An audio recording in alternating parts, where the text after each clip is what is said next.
Salam sejahtera, terima kasih karena bersama dengan saya di Nazilin Unity Channel. Satu lagi pendedahan luar biasa berkait dengan kelemahan Perikatan Nasional, kelemahan PAS. Rupa-rupanya mereka coba nak mencari kelemahan pihak Kerajaan Perpaduan Pimpinan Anwar Ibrahim, tetapi mereka lebih teruk kelemahan mereka.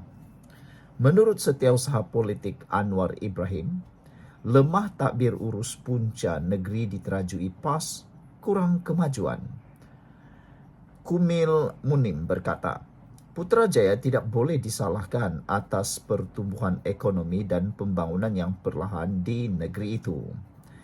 Saudara-saudara sekalian, semalam kita sudah lihat bahwa ada cubaan oleh pemimpin Perikatan Nasional mengaitkan kemunduran atau tidak berjayanya SG4 karena Putrajaya.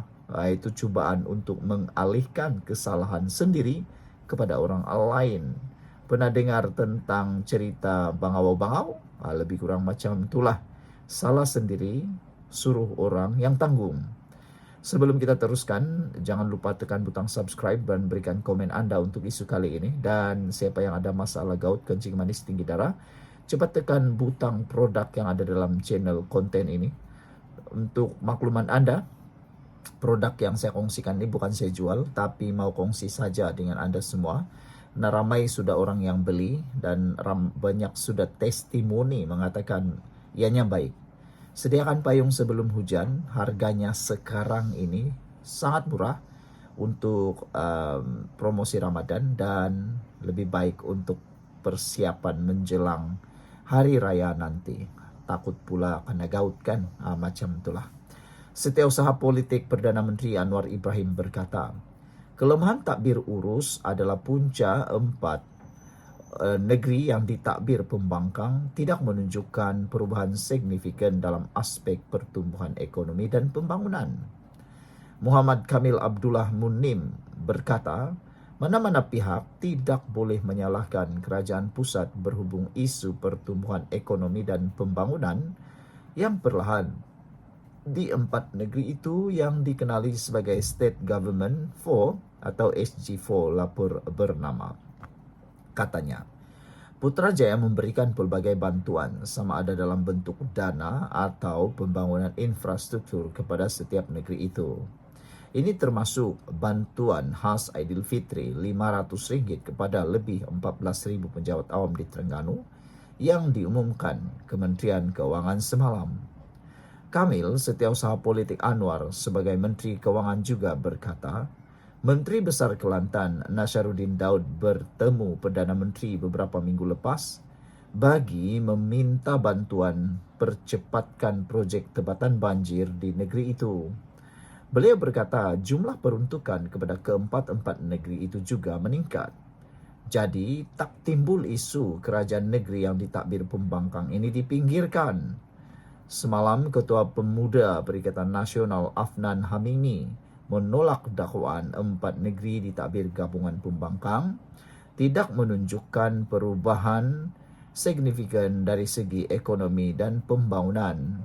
Beliau berkata pertumbuhan ekonomi Kelantan, Terengganu, Kedah dan Perlis menunjukkan peningkatan setiap tahun walaupun kurang mendapat sokongan Putrajaya yang merumitkan keadaan termasuk hal berkaitan atau berkenan kemasukan pelabur.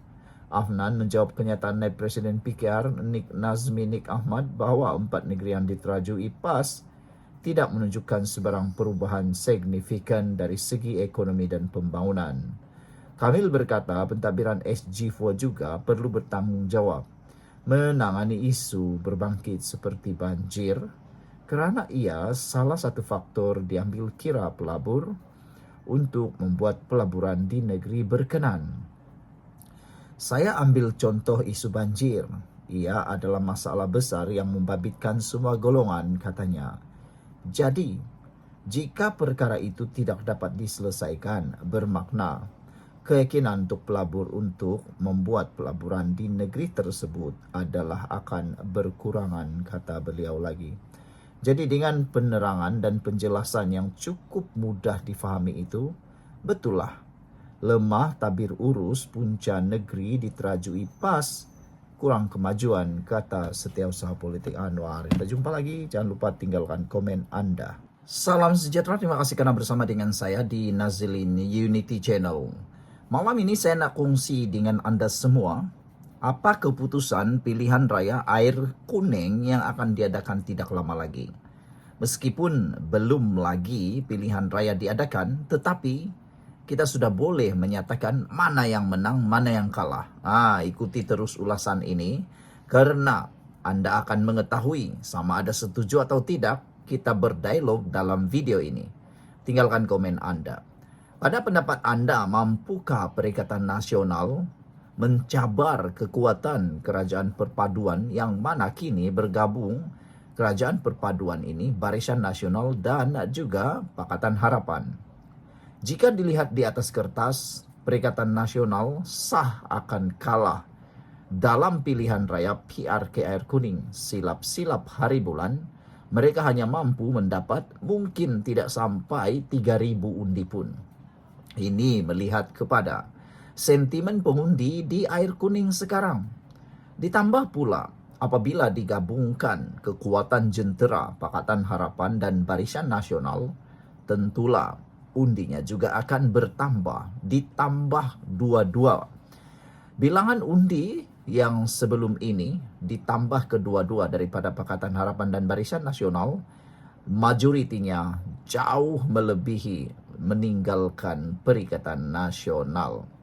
Jadi, apalah sangat kata-kata Perikatan Nasional mencabar Anwar Ibrahim. Kononnya Anwar Ibrahim tidak akan berani datang ke Air Kuning. Itu satu dakyah yang betul-betul pengecut. Mustahil Anwar Ibrahim tak berani datang ke Air Kuning. Sedangkan Chancellor Jerman pun Anwar tibai. Ini kan pula sekadar Air Kuning atau Perikatan Nasional. Tak mungkinlah Anwar Ibrahim takut untuk berdebat. Lihat sajalah apa yang berlaku di parlimen. Saat Anwar Ibrahim membuat PMQ ataupun sesi soal jawab bersama Perdana Menteri, yang tak hadir, selalunya tak hadir ialah orang-orang besar dalam Perikatan Nasional. Jadi nak tanyalah siapa yang takut. Baiklah, diramalkan dua pihak akan mengalami kekalahan teruk dalam PRK Air Kuning. Pertamanya saya sudah sebut tadi, yaitu kumpulan Perikatan Nasional. Diramalkan kalah teruk dan hanya akan mendapat undi sebanyak paling banyak pun 3.000. Silap-silap hari bulan tak akan mampu mendapat semula uang deposit. Dan menurut penganalisis politik, satu lagi yang akan kalah teruk dalam pilihan raya ini ialah gabungan dan kerjasama PSM muda, yang mana berkemungkinan akan kecundang menurut penganalisis. Jadi, kalau PSM dan muda bertanding di PRK Air Kuning, sah mereka akan kalah. Ahmad Fauzi Abdul Hamid berkata dua parti itu lebih wajar bertanding di kawasan bandar. Parti Sosialis Malaysia PSM berdepan kemungkinan kecundang jika bertanding dalam PRK Air Kuning. Walaupun dengan sokongan muda dan keadaan itu yang mempunyai pengundi pelbagai bangsa menurut penganalisis. Mazlan Ali dari Universiti Teknologi Malaysia berkata PSM dan muda yang pertama kali membentuk pakatan ketika PRN 2 tahun lalu menyasarkan kerusi Dewan Undangan Negeri di Perak itu kerana ia kawasan dengan campuran pengundi merangkumi 40% bukan Melayu.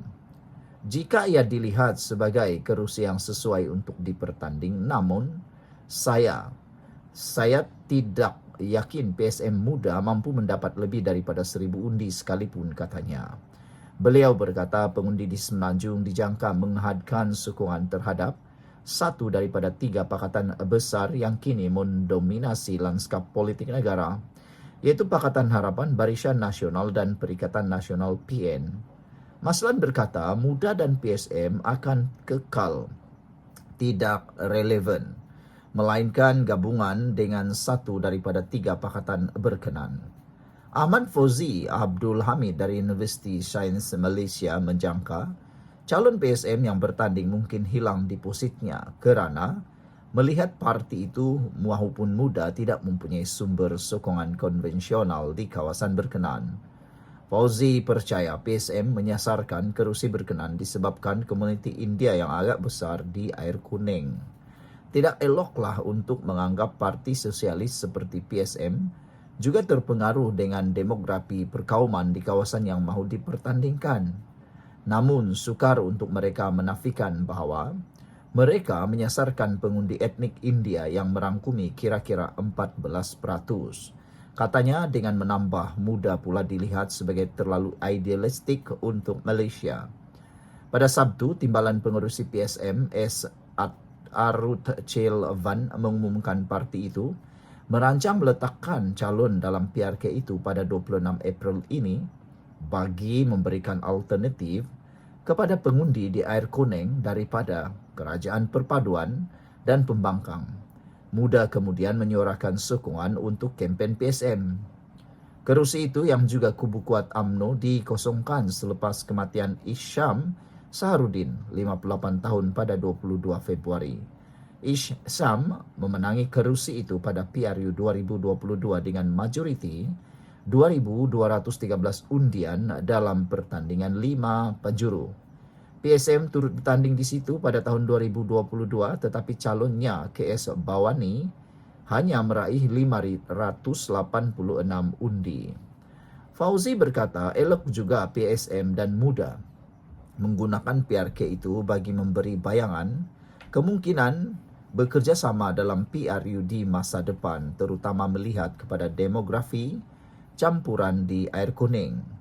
Bagaimanapun katanya, kedua-dua parti itu patut bertanding di kerusi bandar di masa depan.